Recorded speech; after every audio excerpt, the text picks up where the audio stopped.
Ladies and gentlemen, welcome to another Chef's Meal. We have Brandon again coming in for a second two-peat. Two-peat, is that a thing? Or three-peat is the... Yeah. Three-peat is the technical term for it. But my guy, how you doing, bro? I'm doing good, man. Yeah? I'm doing good. Just got back from a little mini vacation and worked out great, dude. Wow. How was your week, though? Week was good, man. Week was solid. I'm on vacation right now, so I'm literally just like dialing it in, man. Relaxed, creating content. Nice. Not working, so it's amazing. Yeah, I saw the what was it, the chicken wing video where you made buffalo wings? Yeah, I'm actually gonna post that on YouTube on Friday, so it's gonna be dope, man. I was really trying to troll people, but it didn't really work out, man. I was hoping that people would get real upset, you know, because it's like a little baby. It's a little baby wing, you know what I'm saying? Well, you Frenched it. You know, so basically, it's a technique I learned a long time ago. You know, Frenching the wing, and basically it's for like pastaps and canapes. A lot of people like chicken wings, believe it or not, but it makes it easier for the guests to eat. So we would go to the trouble of doing all of these, and then plus the best part about it is not my favorite part, but you don't get any cartilage. You know what I'm saying? Yeah. So you cut the cartilage out, and this is so good for people like when you're like walking around with your glass of wine, you just want to eat the meat and be done with it, you know? One bite. That's the most real. Even when I did amuse bouche, literally, if it's two bites, like, nope, we're not doing it. But just, man, I was all for it. I'm like, oh, you made a little. He went through the trouble of doing the Frenchies. Yeah, I know, but you know what? They're organic chicken wings. So, you know, obviously they're smaller, but people are used to the jumbo ass, factory farm wings. I don't blame them, you know, really but I was hoping I could troll some people. It didn't work out. I got a whole bunch of people in my tomato video though. Dude, I hate where this. You made a foam. Yeah, I saw that one. Yeah, like you have to get people within the first 3 seconds. But I messed up though because there was somebody on my live, and I was explaining to my friend how I did. I was like, listen, in the first 3 seconds, you have to say something that's like super controversial, but you have to entice people to comment. You know what I'm saying? If you don't entice people to comment, your video is going to go to trash. And I don't know if you've seen my page, but you see the last like 2 weeks before that video, my video is super low views. So I'm like, all right, I got to do something to troll people. And I hate to say it, but like people in the comment section, they want to be right and they want to feel proud. So, yeah, as soon as that video started to pop up, I'm like, yes. I'm like, yes, I got him. Goodness. And then somebody commented and was like, yo, you know, he said that just to make you guys comment, right? And I'm like, damn. I'm like, bitch, you were in my live, weren't you? You were in my live. So it's pretty funny. Yo, my boy Chico, what's up? How are you, man? What's up, by the way, I don't know if you knew, Brandon. So the whole thing is interactive. So whoever comments on our Facebook post right now, you can see all their comments, which is pretty, cool, man. What's sick. Up, Chico? What up, Chico? What up, homie? But yeah, man. So let's get into some of the business. But I do want to get your feelers out to this. Did you know there's a crazy shortage on crab meat right now? Oh, really? Bro, let me, so to give you a perspective, 2 weeks ago, I was purchasing the jumbo lumps, and these are the Chicken of the Sea brand, and it was just about $28. $20. That's still a little pricey, right? Today, $37. Ooh. Yeah, you're gonna have to take crab off the menu, bro. It is rough. You're gonna take crab. Yeah, you're gonna have to take it off the menu for a little bit. I know. Last week I had to, I was talking to Chef. I was like, hey, so we're out of crab meat and this is Thursday. We still got a few more days to go. I'm like, the only other purveyor that has it is Dairyland, which is Chef Works. I was like, you want me to order it? He goes, how much is it? I was like, you really want to know how much it is? He's like, yeah, it's $57 on their end. So we bit the little food cost for this week. We had to have it because it was in the menu. I can't just not have it for the remaining. If it was like a Sunday, be like, nah, we'll cut it. Yeah, we'll do a sub. Yeah. But it was Thursday. I couldn't replace it regardless. But I mean, in terms of business wise though, we had over 40 more rezos over the weekend. So it kind of makes up, sorta. But yeah, we're talking 34% food cost. Listen, and I hate to say it, it's going to get worse. You didn't have a chance. Was this local or is this like the Vietnamese or Thailand crab? This is the Thailand crab. Yeah. See, that's the problem, man. The price. I know exactly what's happening. It's inflation. Anything that's coming to America is getting charged. You're getting crazy prices. My fish purveyor literally told me, he's like, Chef, you do not want Ora King salmon right now. He's like, you want salmon from Canada right now. And I'm like, all right. Correct. Like, I totally get it, but it's all good. Mm-hmm. So crab meat, crazy in demand. I managed to order a couple today for $30. A can, it's a pound. So we'll run it this week. It just all depends if I can get it that same price. But it's just, this is the issue, right? This is what people don't see when we're running a restaurant all week, listen, all day. This is the biggest problem. This is why so many corporations are able to get food for so cheap, because they buy so much. They have so much freaking buying power. Listen, when we had the Cloud Kitchen in Jersey, like, dude, Burger King like has bun racks of buns, and my brother saw the invoice, and they pay less than $1 a dozen for these burger buns, bro. That's how. I mean, God knows how they're producing them. Like, where they're getting that wheat from. Like, and this is crazy, man, because like for chefs that are really actually trying to do good food, man, we pay the price, you know? We get smacked on cost. It's not even funny. And then chicken, I took out midweek. I was like, Chef, we're not ordering chicken. We're running chicken wings. It's added on to one of our tuna dishes and complemented. I'm like, are we really paying, was it $9.99 a pound for wings, my guy? For wings, and I'm like, we're not. I know there's a whole wing shortage, man. It's crazy. Yeah, it's crazy. So it's all good. That is. It is what it is. And it's gonna get worse too. It's gonna get worse. It's gonna get a little worse. It's gonna get worse. That COVID is still happening, and a whole bunch of other things. That's why I try. You know, I'm an advocate for trying to tell people to use the whole chicken. Use the whole chicken. This could cause if you know what I'm saying. If we focus on using the whole chicken. You know, you use the whole chicken, you get your wings, you get your breasts, you get your thighs, you know, you eat the whole chicken throughout the week. I'm telling you, it would cause a lot less problems. You know what I'm saying? Mm-hmm. Yeah, Chico's saying $143 for 40 pounds of wings right now. God, it's pretty ridiculous. It just, I don't know. There's only so much that you can take out of the menu to make it not. But anyway, different process altogether. This is what I wanted to show you this. So remember last week when we were building the menu, right? Our little thing. So Chef approved it of my idea. Obviously you gave the ingredients, but I'm like, Chef, well, how about this? He's like, okay, we can make it work. He didn't like the squab idea, only because squab is $25 a pound right now. It's not too bad. Where are you getting it from though? Where are you getting it from?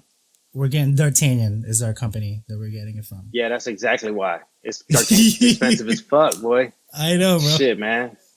Well, they get the primo stuff, my guy.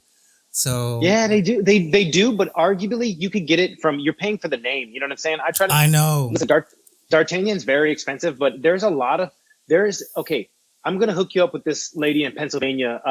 I forgot what her name. 4-Story Hills, I think it is. Okay. 4-Story Hills. You heard of it? I know it. Yeah, I think I heard of it. Yeah. Okay. Yeah. I think I have a direct contact, but like, you know, she slaughters and then she sends it, she ships it to you. The thing is it's really negotiable, especially if you're ordering constantly, but it's definitely worth it. You know, her quails, I mean, nobody has better, I don't know if it's squab. I got to check. I'm not sure if it's squab. I think it's quail. I'm not sure. I got to check, but either or, it just depends on the price that we can give it. Right now we're using Muscovy duck, which is here though, but I'll show you the recipe that we came up with. So we'll bring it up to the screen. So I don't know if you can read that, but it's a 5-spice marinade duck breast, Muscovy, of course, seared and finished in the oven. And I'm going to pair it with Spanish chorizo, with celeriac mash. We're going to cut that into canals, caramelized beet jus vinaigrette to go with it. Parsnip fronds, I call it. Like if you run it into the stringer and you kind of fry that in. And then he really loved the sorrel idea. So the multicolored sorrel, gremolata-ish. We're going to put that on it. And then batonets of parsnip and beets to accompany the dish all together. Nice. So, if you can get the multicolor sorrel from Chef's Garden, I'm telling you, game changer. I messaged him. We're working on rates. But I'm also trying to get it from a local purveyor. Agris are local over here. See if they have multicolored sorrel. Or even just the green ones I'm okay with. But if I can get multis, obviously. It's really looks folly. It's really nice. But yeah, man, this is thanks to you, bro. So congrats. This is your dish. I'm gonna name it the Brandon. Yeah. I got a dope ass Brandon's duck, or something like that, or right. Yeah, we'll see it. It's all good. Yeah, man. But yeah, so how do we want to do the overrated or underrated, or however? Do you have any other things you want to discuss before we get into those? No, I say we go ahead into the list. Let's go ahead and get into it. Yeah, let's get into the list. Okay, so new segment called Overrated and Underrated, or Overrated. Was it like / right? Overrated or underrated? Yeah.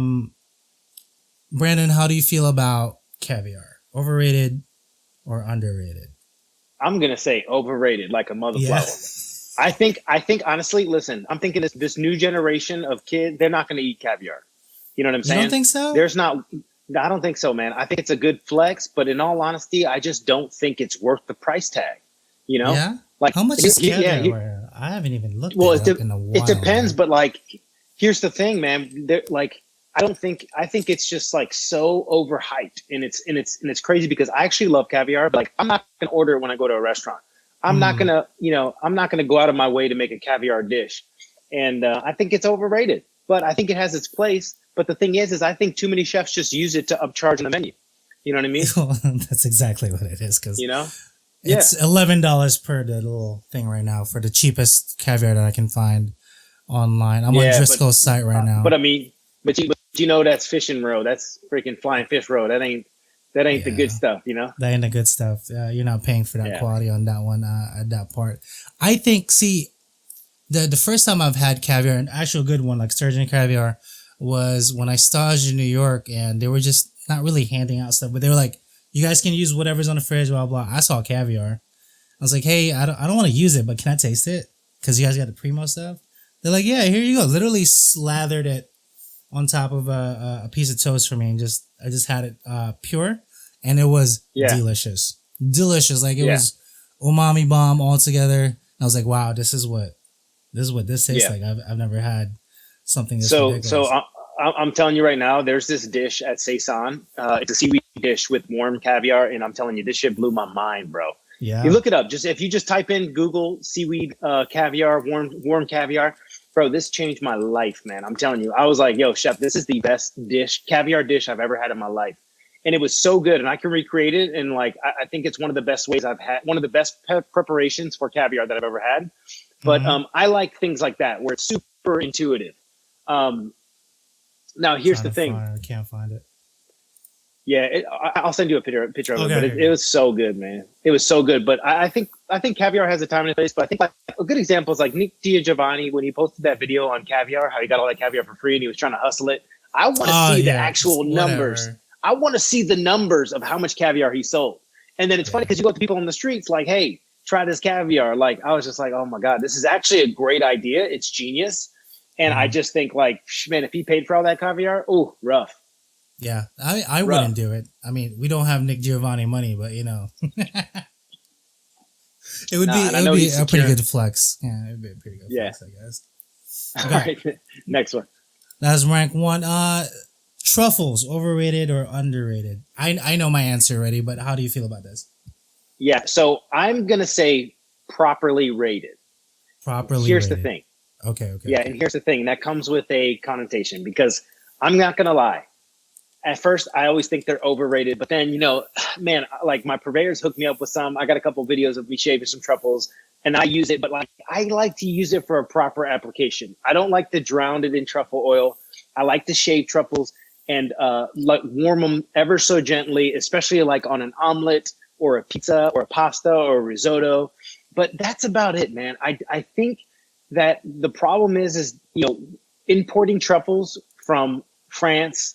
They keep all the good ones in France, bro. We get the seconds that they say they're the first, but bro, they're not the ones that like I see on my chef friends' Instagrams in France. They get the primo, and I totally get it. So I would argue that the Aussie truffles are way better because we get really good ones. Yeah, the Aussie, because they're priced appropriately. They're not like $1,000 a pound. They are freaking half the cost, almost better flavor. I would argue. Wow. even better flavor. Now, I don't eat too much truffle, so I wouldn't know how that texture. So I'm going by your taste, absolutely. But if you were to describe the taste, it's like it's kind of hard to describe that flavor. How would you, if it were on a pasta dish, how would you describe that kind of flavor to somebody tasting it the first time? Yeah, here's the thing. A raw truffle tastes weird. It tastes gross. It tastes like a tree, like you're taking a bite out of a tree. But when you slightly change the temperature, they're like over 185 degrees, it's too much. But like under, man. So here's the best way I can put it. When you create a truffle risotto, you can put some inside, it's totally fine. But like when you finish the dish with Parmesan and then you lay the truffles on it and then let them warm ever so slightly, within a couple minutes, you'll get this beautiful fragrance. It's a perfect flavor for truffle. And I would say it's subtle but delicate, but also like umami. Like it has a wonderful umami flavor, you know? And I just can't stand how many people use I'm not gonna lie, man, and I hate to say this, but like when I was first starting to pop off on TikTok, Truff reached out to me and they sent me some stuff. But I had like almost truffle sauce. The sauce company, Truff. Yeah, they sent me a bunch of stuff and I felt obligated to post a video. But then I opened these packages and I'm just like, oh my God, these sauces taste like shit. Dude, I'm not gonna lie, bro. No holds bar, bro. They send them to the wrong one, man. And I will guarantee you, any chef with my type of palate will agree with me because they need, here's the thing, man. I grew up in an era where chefs abused truffle oil. And I was just about to get a truffle oil too. I'm just like, I don't like truffle oil. Yeah, well, okay, but it also depends. You have to know your demographic. Like a good example, if I am making truffle popcorn, I think that's a good application for truffle oil. You know what I'm saying? Okay. You know what I mean? Like a little bit, right? I think if I'm making any type of truffle bread or a mushroom en croûte or whatever, and I'm adding a little truffle, just a touch, like a pinch, it's fine. But in all honesty, Truff hot sauce, the marketing is genius. But let me tell you something, man. When I think of hot sauce, I am thinking of Louisiana hot sauce. I am thinking of Frank's Red Hot. I am not thinking about a $20 bottle of hot sauce. And here's the thing. Yes, it's an acquired taste and acquired flavor, but man, I couldn't even taste it. Like I was just like, God damn, I can't get past this fake truffle oil taste. And I will also admit that I do like the truffle aioli. Yeah, I like the truffle aioli, but I mean, look how expensive it is. That was $20 a bottle. That's $20 a bottle. I didn't even realize. Damn. I know. And I feel bad for the people that actually buy it because they think it tastes good. But I'm not going to hate on them. You know what I'm saying? Like when you taste it, you see what I'm talking about. Listen, any chef knows spice and truffle is a no-no. You completely fuck it up unless you're using fake truffle. And here's the thing. They've got the market. I'm sure they sell bottles, but a lot of these people haven't had the luxury of tasting real truffles and real truffle dishes. So they don't really know. They just know they're paying for truffle and sauce, right? Yeah. And so, my hats off to them. They're doing a good marketing, but I can't stand behind that shit, dude. I can't even do regular truffle. Like it just so we can only use truffle oil. Chef said it's one of the primo stuff, but no matter what it is, I don't like the floral aroma that comes from the oiled stuff. Like it doesn't matter how expensive it is. I just don't like it. You're eating an edible cologne. That's what you're eating. Thank you. I'm not the only one. Yeah, and here's the thing, you can add a few, what I've done in the past, man, which actually works out pretty great, is I've added a few drops to another bottle of neutral oil and had the cooks use that. You know what I'm saying? Because there's been some some dishes that, require it. You know what I'm saying? And I totally get it, if you want to use it. But it's kind of for me, it's kind of like using MSG, right? You use MSG in certain applications, but you're not using it for everything. Bro, correct. You open these bottles, and I'm not bashing the company. They do a great job with marketing, and the product is just not for me. But to put that shit in pizza sauce, dog, get the fuck out of here. Get the fuck out of here. Okay? All right, bro. The fucking I was going to get it. I wanted to give it a shot, so I tasted them, but man, can't do it, man. Can't do it, bro. I can imagine your face. You're just like, what the fuck is this? Yeah.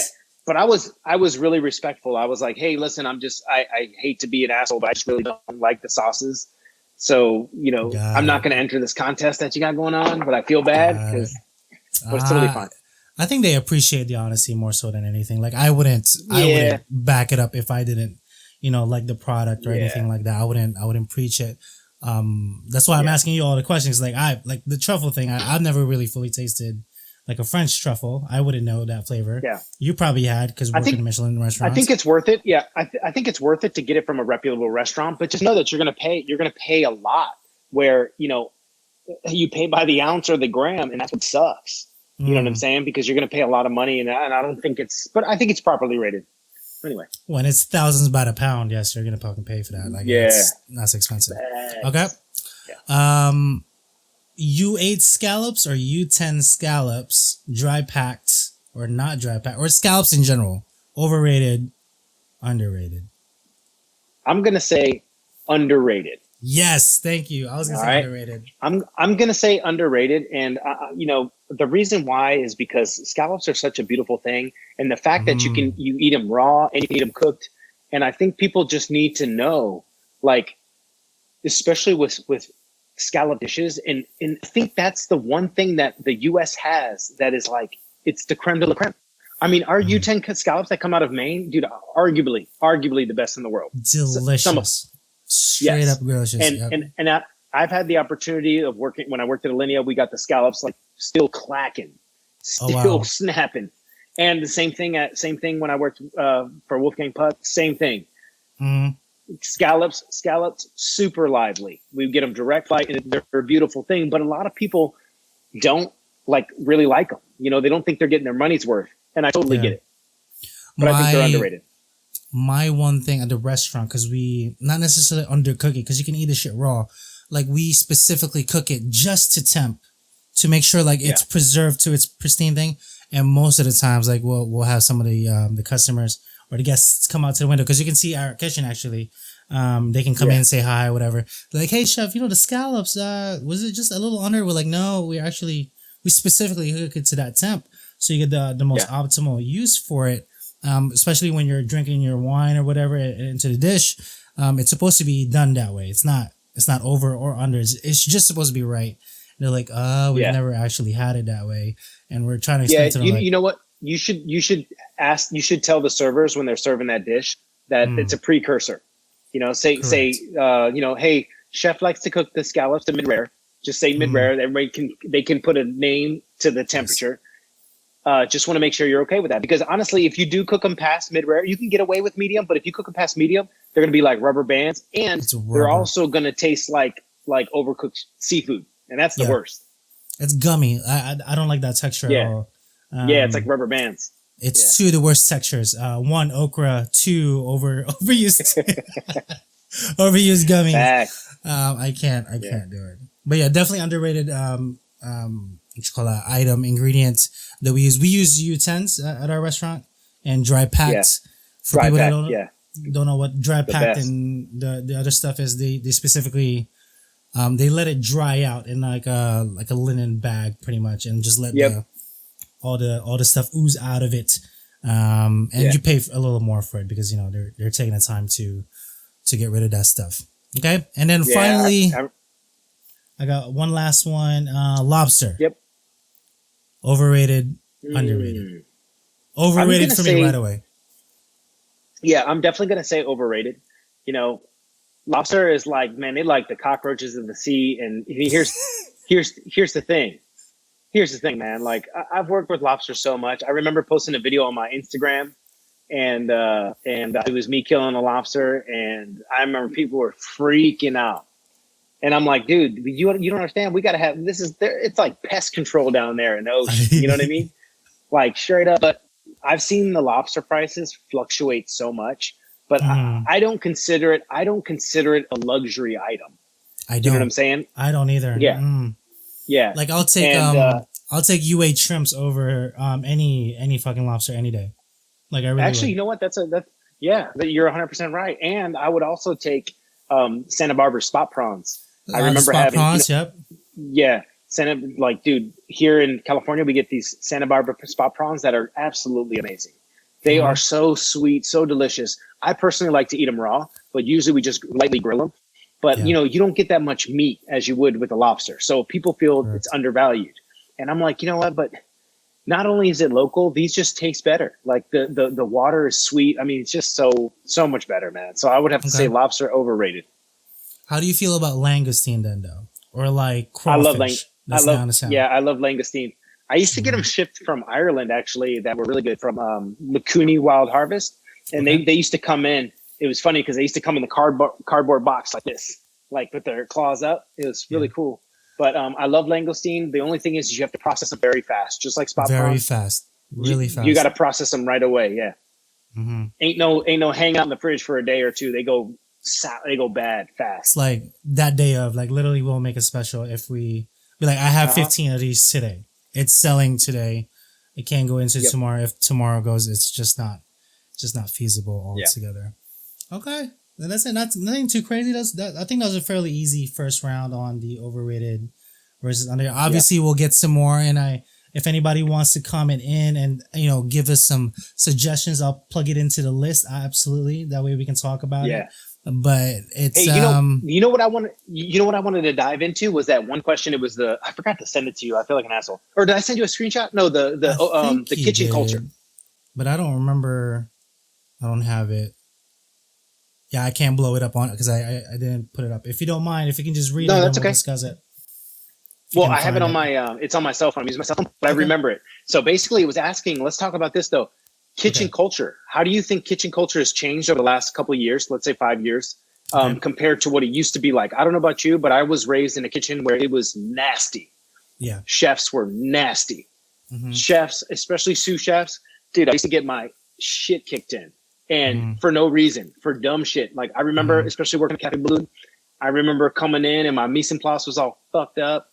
And it was somebody sabotaging me. It wasn't like, some friendly banter. It was somebody sabotaging, making me work 3 times as hard. I remember getting cursed at, yelled at. Mm-hmm. And I remember telling myself as a chef, like, I was like, when I become a leader, I am not going to treat people like this because I can get the same job done without making somebody feel like shit, Yeah. Especially when they're trying their hardest.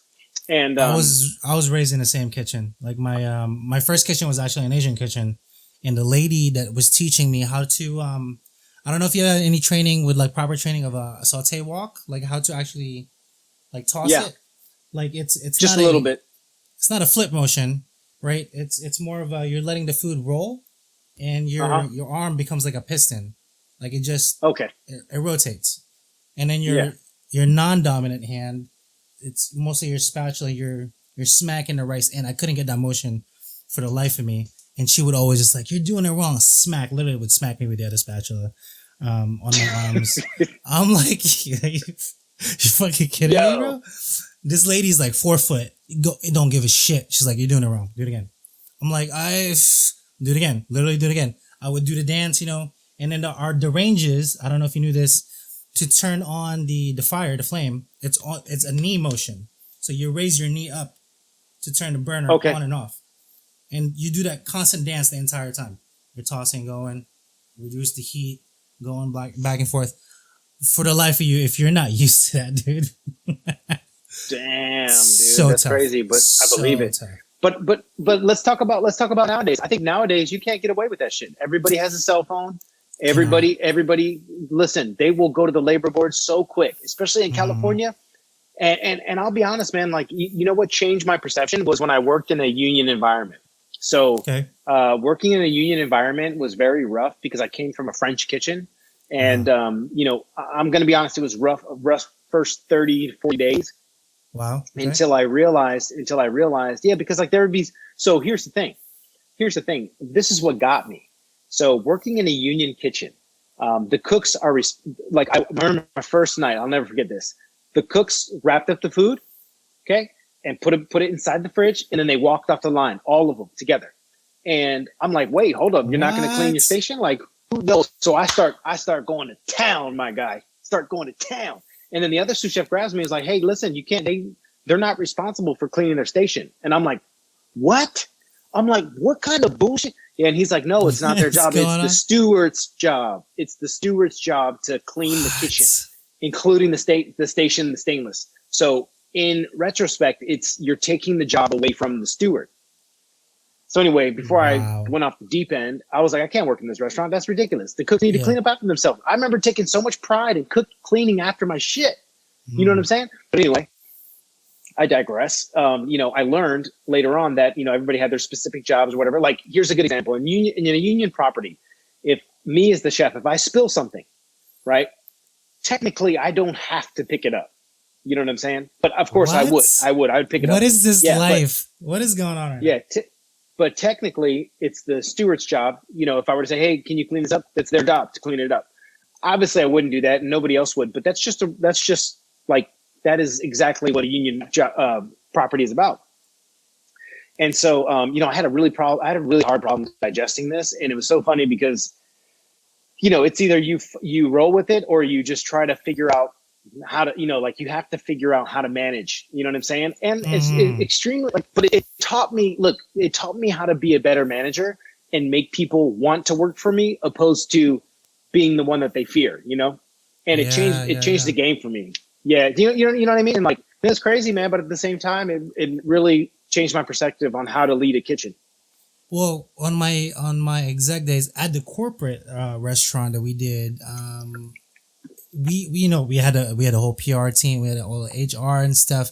We open door policy, etc. Like whatever you can think of right now, it's actually like that. But in terms of managing the cooks, I think even the older cooks were kind of spiting the younger cooks, in my opinion. And I happen to be like the middle to like, hey, you can't say shit like that to like the younger kids. Like I know you've been in the business for like 40 years, but you can't be just like, you're my bitch today. You're doing this XYZ, treating them like hold crap. My pocket. I get it. Hold my pocket. That's what they've done in their tenure, and I get it and I understand it. But at the same time, I was like, yeah, that's not the way the game is nowadays. And this was like about 6 years ago. Yeah, about 7 years ago, when I was exec, and I can only assume how it is now.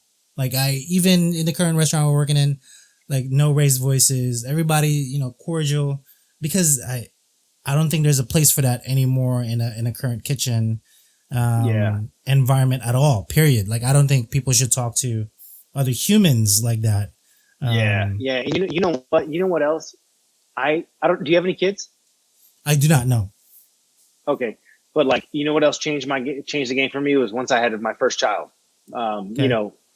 So basically I treat my coworkers and employees just like not like kid, but like here's my my point. You would never fire your kid. You want to do what it takes to build them up, no matter what it takes, and provide more value than they provide for you. Correct.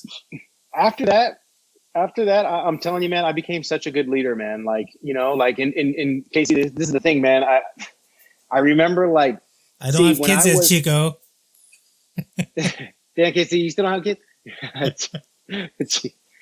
But like, here's the thing, man. Like when I was growing up, I was growing up in the industry. I would never ask for a Saturday off. I wouldn't ask for days off. I wouldn't ask for a vacation.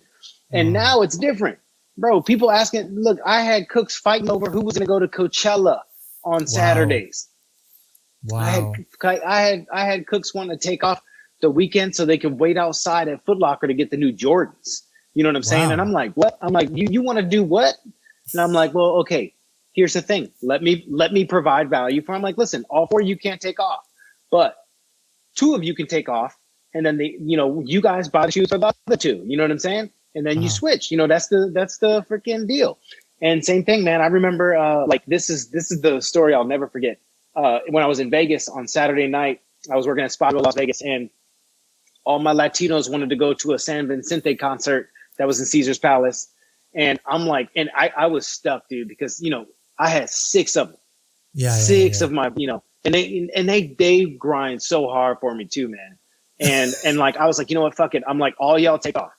All you guys take off. Okay. Yeah. All you guys take off. And me and the other 2 sous chefs are going to work the line. Saturday night, busy. I worked the grill and saute. And then my other chef worked the pasta station and fish station. And then we had 1 expediting. And it was rough, dude. It was rough. But you know what? The amount of respect that I got from them for letting them have that one night, all of them, they all got drunk. My man Lupe didn't show up to work the next day on Sunday. I was like, what? I was like, where's Lupe at? I know y'all all together. Bro, it was crazy, man. He was still in the hotel room, man, at like 2:30 at night. Yeah, 2:30 in the afternoon. Mm-hmm. But it was funny because I got a lot of respect. But I think nowadays it's different. I think for cooks, what's important is and I know this is kind of against the rules in HR, but it's always good to know what's going on in somebody's personal life before you put the business first. And it's like this gray area. You don't want to be too invested into their business, into their personal life, but you want to know enough to connect with them and actually give a shit about them. You know what I mean? Everybody has problems, man, you know? And it's like, I think it's important. You want to care for your cooks. Like, I totally understand. Yeah. Like, at one point, I had 21 on the staff in my entire back of house. And on a Friday, Saturday, I would have 17 of them on those days. So the other 4 would rotate in dishwashers, other line cooks, whatever. And, you know, whenever they won't take off, I'm like, well, we're going to do 30 grand tonight, FYI. However, what if I can get you out, I don't know, 3 hours earlier tonight? Would that be sufficient? And, you know, they would cherish that. Even though we're so smacked, I would stay over for them. But in the same likeness, if it's slow, they would come up to me on like, I don't know, like a fucking lunch or some shit. And they know it's like my next day off or something. They're like, chef, we got this. Go home. Like literally my cooks. Yeah. They would kick me out. Yeah. I was like, you know what? That's dope.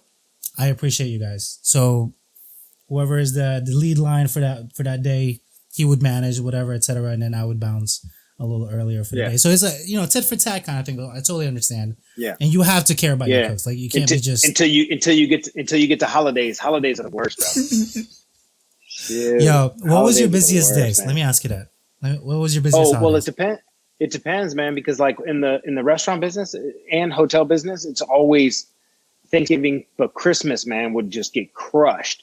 Yeah. New Year's, I would get crushed. Like even more so? What? Like to give you perspective in numbers, my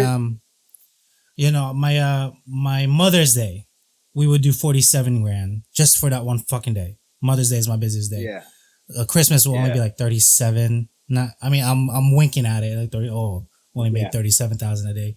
But how would that compare to your numbers for Christmas or New Year's?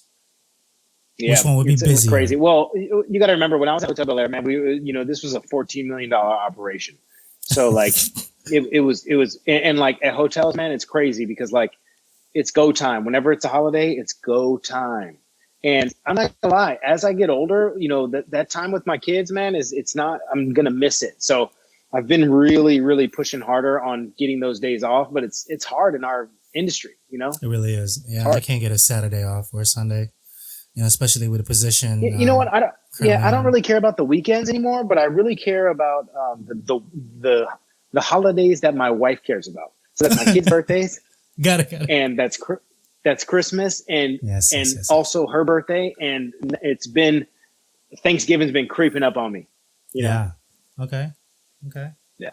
Well, you know, I guess to each their own. I guess the only, you know, anniversary would be the ones I would take off.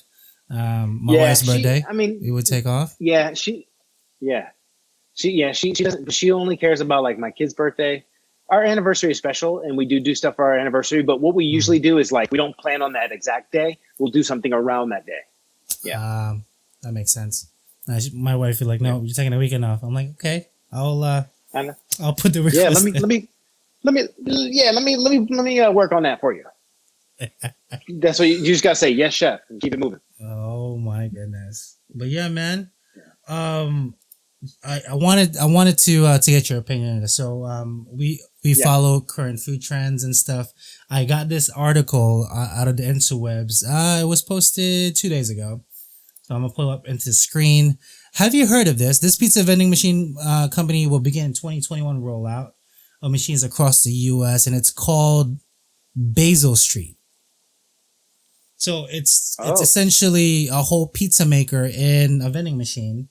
And it's already launched some places in California, Texas, North Carolina, and Nevada were the first states to kind of test it out. APK, is their kind of thing. And the pizzas start from $5 to $15. I mean, listen, you know what? Like, it's inevitable, man. Machines are taking over cooks' work. You've seen that the fry machine. You've I seen did the see the fryer fry machine. machine. Yeah. It's like the robot fryer machine that is very, very effective. I mean, listen, how many times you got to tell a cook to drop the fries and they always fucking forget?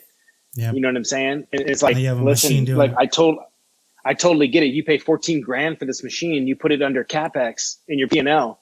You know what I'm saying? And it saves you a human body that doesn't need days off, that doesn't need, vacation, that doesn't need to only work 40 hours a week. Like, I hate to say it, but like, I don't know about you, but when I used to have to manage the overnight shift, bro, nightmare.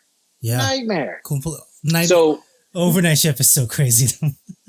Yeah, dude. But listen, I'm not opposed to this pizza machine because I like tech and I like innovation, but it'll never replace an experience that chef will give you with food. Of course. You know what I'm saying? So this it'll be its own category. That's fine. But just think about this.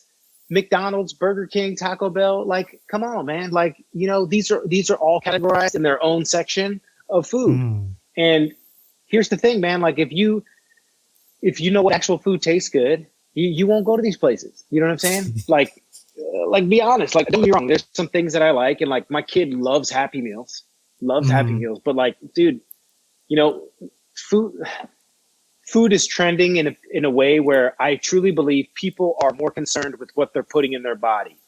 Right? Got it. I understand you completely. You know what I'm saying? Yeah. So that's my personal opinion. I'm not opposed to the tech. I'm not opposed to the vending machine. But I'll tell you what, it's not going to replace a real pizza that you would get in Jersey. You know what I'm saying? You know what I'm talking about. It ain't going to replace that New York style pizza. It's going to be the one it's going to be like the pizza you get at the movie theater. Already preset. They just put it in the oven and all it goes, oh my God. I'm not opposed to it. Like, I'd fuck up a pizza right now, Brandon. Like, I'm at the house. Yeah. If I'm outside, though, I can't because, the lactose just creeps up on me. Yeah, me too. Shit, you're right, bro. I don't even take a risk.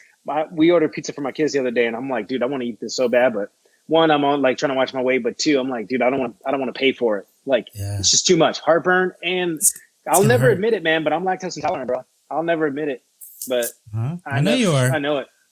90% of the world is. So it's not. It's a commonplace thing. I'm lactose intolerant, so I don't often I don't fuck with it. If I'm at the house though, I'll mess it up. Oh yeah. As long as I'm at home and I got the next day off, I'm fine. Yeah. All right. Well, as we do end, it should be like the main thing that I think we should focus on, especially in kitchens, to have a better quality of work and a better quality of life. However we can get to that, I think would be the most efficient, because I think the best format, we're still kind of toying with it. The current restaurant I'm working for only open 5 days a week, off Monday, Tuesday. Yeah. Everybody literally has 2 days off. Like, there's no contest about it. When we're all under, we're all working. Everybody's in it. And then you just have you come to work, you have a good time, and then you bounce. I think that's like the best way to go about it. I don't know how to do that on a 7-day restaurant that's open just yet. Like, I don't know. Yeah. I think when we get to that, I think that would be the most efficient way. Yeah. You know what? I like what Europe's doing. And there's a couple chefs in Sweden and Germany that are doing it. And they're doing a 4-day work week. 4-day work week? Wow. Yes. 4 10-hour shifts. And I'm like, dude, you know what? This is it, money. Like, this is it. Like, you actually have a life. Because think about it. Your first day off, you're just trying to like not be a zombie. Correct. And then the second day, you're active. You're doing what you got to do. But then the third day, you got to go back to work. But if you had that third day off, man, it's amazing. So you think like 4 days would be more efficient than if you were just well, yeah. Are you lunch and dinner or just dinner only? Just dinner. I'm just dinner. Yeah. So the idea is basically you open for lunch Friday and Saturday. You know what I'm saying? To cover the income for the lost day. Yeah, you open up for 2 services. So basically you have a staggered amount of cooks. Like, I'm telling you right now, if I were to open a restaurant, I would definitely change the game. I would do it differently. You know what I mean? One, I would have a lower end cafe bistro or whatever that's, you know, to go lunches, shit that's going to make me money, right? But then I would have my high-end 12-seat fucking Michelin-focused restaurant. Yeah. You know what I'm saying? Like, that's the way I would roll, because then you could create a workforce that makes sense. You know what I'm saying? I would have a separate building for prep and, separate from execution. You know what makes me so mad is, like, in restaurants, I used to get so mad when the prep cooks and the lunch, the prep and the service gets so, like, tangled up. You know what I'm saying? That's my one pet peeve too. You're like let's say you're open for the entire day. So your lunch service, let's say you get wrecked. Let's say you do like fucking 10,000 that lunch. Now you're trying to play catch up from lunch into dinner service at like 4 p.m. You're like, oh, I'm going to get fucked even more. Worst feeling in the world. Feeling in the world. So that's why I would argue that the prep kitchen needs to be separate from the actual like the main kitchen. Okay. Like you need to have it like close by, obviously. Like the walk-in is centrally located, but you need to have your prep crew in a separate area. So that way there's no connect, like, because I'm telling you right now, that is the biggest thing where I realize you waste so much time when everybody comes in, they're all trying to get around each other. They're all in the walk-in, like, dude, rough. Wow. Oh, maybe that's something we can talk about too, because like my longest dream is my own restaurant, but I want to focus on to go. I want a small footprint. I only want to work 5 days. I want to push as much as I can at to go kind of aspect. How can I do that and still stay on budget? You know, that's my current challenge right now for the past 16 years. Yeah, dude, but, I'm with you, man. You should look into cloud kitchens, man, for sure. Yeah, cloud kitchens. I've looked into that too. I mean, I don't know just yet. I'm indecisive. Yeah. I need to do some more. Well, I'm telling you right now, man, I should link you up with my brother, man. Cause like the cloud kitchen is a great model. The only thing is like, you have to have a nailed down location, definitely metropolitan city, because if not, you need to make money. You Correct. know, I don't know how Jersey, well, I do know, but San Francisco over here is doing so crazy numbers, bro. Crazy numbers. Yeah, you guys are like the prime model for something like that, man. That's where it was born. All these startups here, man, in Silicon Valley, it's ridiculous, man. Casey, there's so much money out here, you have no idea. But the problem is the cost of living is absolutely so ridiculous. High. Yeah, it's so high. It's ridiculous, man. I could only like this house I live in now. It's a three bedroom, 2-bath, okay, with a 2-car garage. But I mean, listen, it's $4,200 a month. You know what I'm saying? What? Yes. It cost me $5,000 a month just to live. Damn, just to pay for the house, bro. That's what I'm saying. So it's like, it's expensive, man. Wow. And the worst part about it is, my wife and I, she takes care of the kids full time. You know what I'm saying? Because childcare is just too much. It's no point in just having her work to to pay for childcare. It's stupid. So. Wow. Well, Brandon, if you don't mind, if you can give one final tip for our up and coming culinaries, send them off with a good positive or a negative note, whatever you decide. Yeah. That way. Well, you know what? I always get a lot of questions on like how I get started. Where do I start? Okay. Do I need culinary school? And I'm gonna be honest. My number one piece of advice is go work in a restaurant. Doesn't matter how you get in there. Food runner, busboy, dishwasher, porter, it doesn't matter. Get your foot in the door, make it clear to the manager what your goal is. And I'm telling you, that's the best way to do it. I see so many people and so many young cooks, they overthink shit. It's like, oh my God, I need this chef knife. I need these tongs. I need all these tools. I need to watch these videos. No, go straight to a restaurant. Right now is the best time to get a job in a restaurant because everybody is struggle city right now trying to find employees. Unless you're a good company and then you're already filled up. But I'm telling you right now, go work in a restaurant. Don't commit to anything else. Listen, if you go to work and you need a knife and a peeler, okay, great. Go buy it. But only buy what you need. A lot of people think they need a boning knife, paring knife, a slicing knife, a Damascus steel 32 layer, shipped from Japan, $500 custom initialed knife. Nah, bro. No, you don't.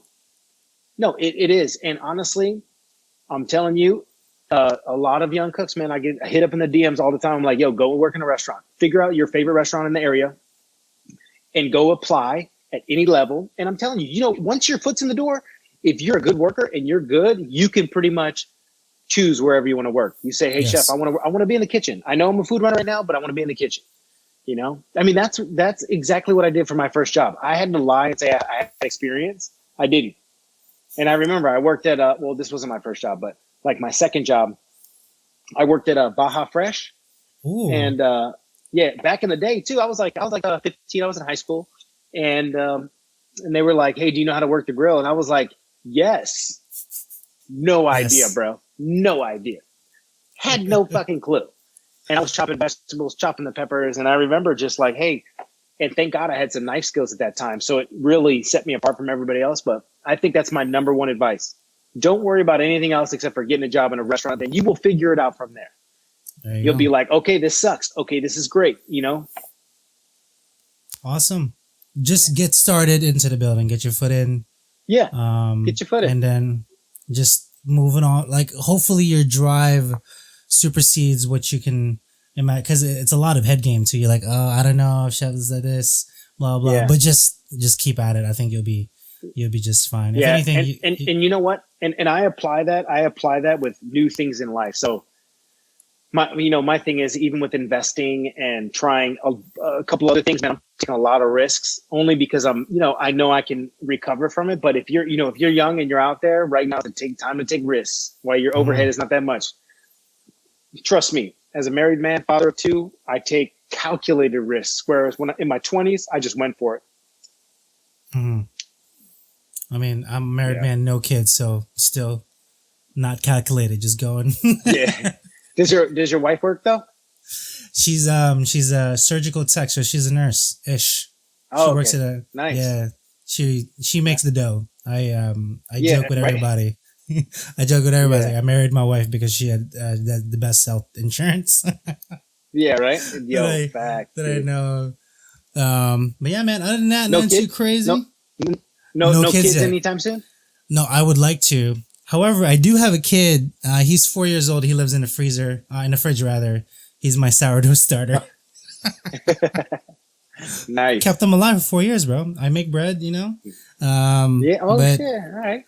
I've been at it for a while. I have a little journey that I'm documenting myself, but on another day, I'll tell you all about it. His name is Francisco, and he's not from San Francisco. He's just that's just what I named him. But regardless, like I say, stay safe, be crazy, do what you got to do, but just do it well. That's all I can say from the both of us. You can follow Brandon, all his links down below. TikTok, Chef Authorized. All his links literally will be on the description, so you can check us all out. But if you want to get in touch with me, AskChefSalty@gmail.com. Any comments, anything whatsoever, any questions, we would love to hear back from you. And all the videos and everything else on MP3, on any streaming, and on YouTube at Chef Salty Pork Podcast. But other than that, from Brandon and myself,